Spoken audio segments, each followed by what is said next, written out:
Vedeli ste, že jeden z najhlbších filozofických textov vznikol počas najtemnejších čias Japonska? V 14. storočí, keď krajinu sužovali hladomory a politický chaos, opustil dvorný úradník Yoshida Kenko svoj bohatý život a stal sa pustovníkom.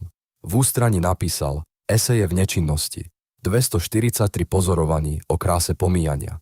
Kenko poznal obidve strany mince, zažil svetskú moc aj duchovný pokoj. Jeho jedinečná filozofia Mono no Aware učí nájsť krásu v prchavých okamihoch, ako čerešňové kvety, ktoré krátko kvitnú a potom opadávajú. Jeho učenie je revolučné. Neistota robí život krásnym. Hľadanie stálosti spôsobuje utrpenie. Prijatie zmeny prináša radosť. Kenko vedel, že priateľstvo je cennejšie než ambície a že zmysel sa nachádza v jednoduchých, každodenných činnostiach. Pred 700 rokmi predvídal moderné techniky všímavosti.